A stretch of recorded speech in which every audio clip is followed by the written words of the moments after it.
your passion, let it ignite.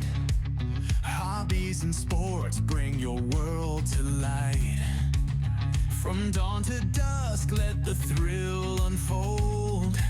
Skills perfected, stories told. Gear up, step out, make your mark today. Hobbies and sports pave the way. Precision, focus, the art of play. Living life fully every single day. Hey everybody, I am back. This is Your Build Tactical, and I've got a good one. This here is an oldie but a goodie. We're going a little back in time, way back, but not well. This gun is pretty old. Here we have a Taurus PT92AF, but it's just it's clear, safe, nothing in the we have no ammo, nothing loaded, and we're gonna release that slide. It's the Taurus PT92AF. It looks like a Beretta 92, but it is not a Beretta.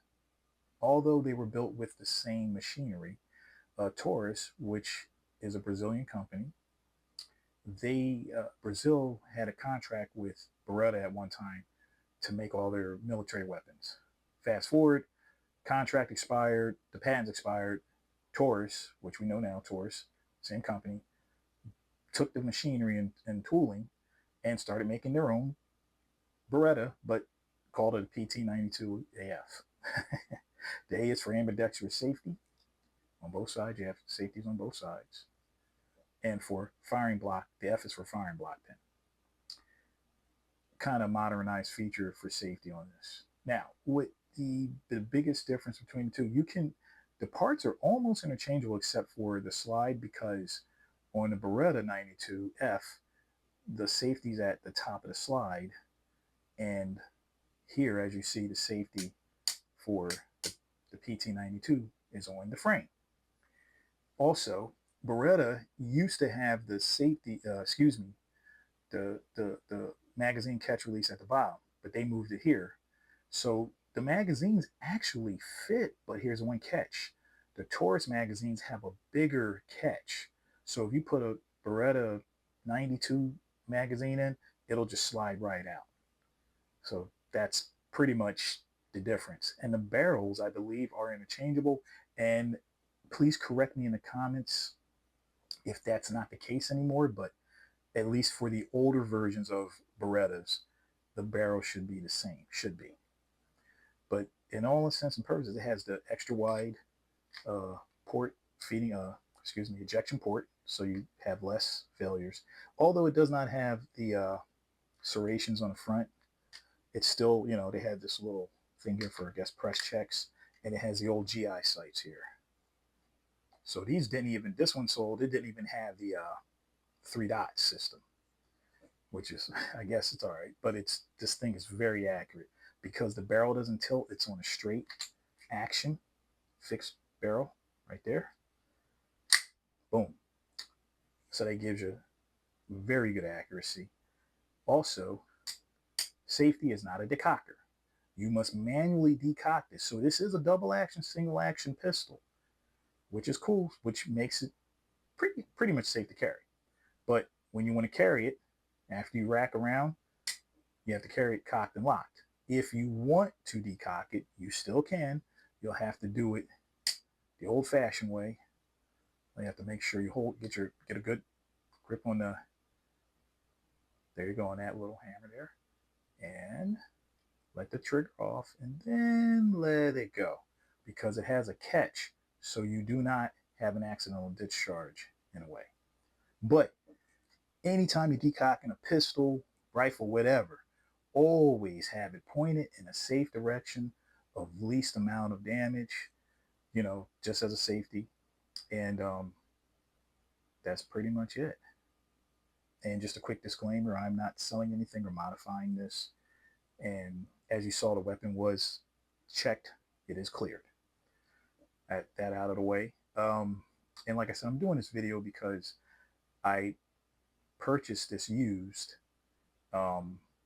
And this has been a pistol I've wanted for the longest time since my childhood. This pistol has been in movies, you know, versions of it you've seen. If you're a movie buff from the '80s, Die Hard, uh,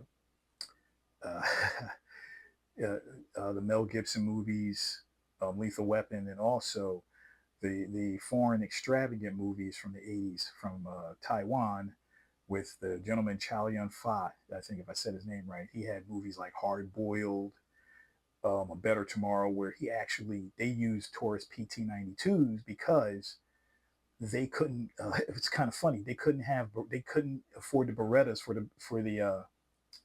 the budget. So they substitute Taurus PT92s in all his shooting scenes and everything. So he pretty much carried this gun through most of his movies. So from watching those movies and everything, I kind of became a fan of this. And when I found this, I grabbed it because it was such a low price. Because even though this pistol may have been made sometime in the late '80s, or maybe possibly early '90s, it's very old. These run forever. If you have one, the slide is made out of stainless steel, but the frame is actually out of an alloy. I want to say aluminum alloy, but correct me in the comments if I am wrong. But it's a metal pistol. It's double action. It's hammer fired. So you have double strike capability. If you have a light primer strike, just pull the trigger again. I'll show you right here. Safety down. We are clear. We are clear. Nothing in there. And then, so you have your quick single action. Then, oh my goodness, the round doesn't go off. Pull it again. Bam. There you go. That's the advantage of having double action over striker fired. The other thing is too, with the weight of this gun, it's not absurdly heavy. This is like a 4.9-inch barrel. You got the accuracy for the length, the length of the barrel, but also the weight mitigates the recoil, so it keeps it a flat shooter. So hopefully you'll see that in the video. Other than that, we're going to get started in the review. I'll post some videos of me shooting some of the targets, and then I'll give my final thoughts, and we'll be back, and we'll go from there. And other than that, hey, I'll check you later. Here we go.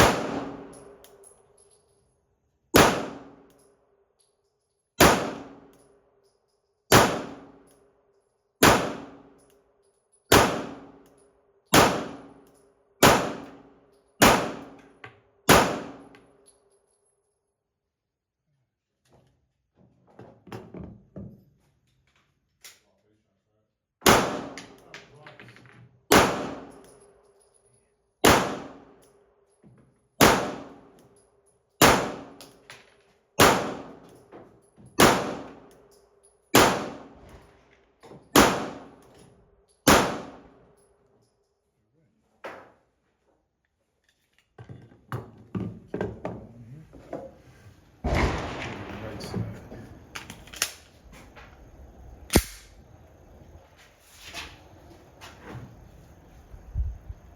See if I can hit it now.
It shoots flat, very accurate. I like the way it feels. The weight's just perfect. Not that shoot. Okay, here's the target. I'm shooting it, just a close-up. There it is. That's reality. That's what's up. So we're gonna keep on practicing. Hey, what's up, everybody? This is your Bill Tactical. I am back again, and I'm finishing up the review here for the Taurus PT92. And just so you know, we got the red chamber flag in. We're unloaded and we are safe, and we're pointing safely down range, and we're under red flag so we can touch the weapons at the range. And there is live fire going on, but we're in a safe environment. Going forward, I put the PT92AF through his paces today, and I did it over a couple days, so there's other footage of me shooting. It shot well, shot flat, no hiccups with the ammo whatsoever. This extra wide ejection port that's on these PT92s, I shot with that real cheap ammo ink. Surprisingly, no duds because of the hammer fire. I think the primers might be harder primers or so forth, but it gave me no problems whatsoever. And the accuracy, I was shooting a little low at times, but I was getting there. Like I said, this is a learning curve. This pistol, it's made of metal. It's not a striker fire. It's a double action, single action, and it performed for a pistol that's was made sometime in the late 80s. It's still good, still running, still accurate. It doesn't look too bad. You can see there's some aging on the bluing on it, but the internals, it's rock solid. I just cleaned it, keep it clean, checked it over. Did not have to replace any parts except for the grips. There were some older grips on there, maybe whoever had it. So I changed these to the Hug U rubber grips, and they're great. And it actually helps me with my, getting a good grip on this. With these GI sights, of course, they're older, but they work. What can I say? Simplicity. The mechanism, how the barrel works, being that the barrel goes in a straight line, so the bullets go in. It has no feeding issues whatsoever. And even with that cheap 115 grain, I shot good. So I'm gonna end the video, leave you with this. As always, I tell everybody, be safe, take care of one another, and love each other. And if you have nothing else better to do, get out to the range. And peace.